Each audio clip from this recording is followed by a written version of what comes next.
Au niveau national, avec l'abstention, environ 57%, c'est l'autre grand gagnant de ces élections européennes. Le Front National réalise un score historique, et ce dans la quasi-totalité des circonscriptions, y compris dans celles de l'Ouest.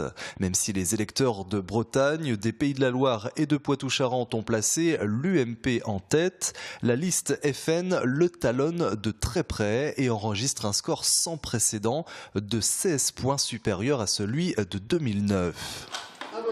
En Vendée, à présent, la situation est à l'image de la circonscription. L'UMP résiste avec 25,03% des suffrages, soit une voix sur 4.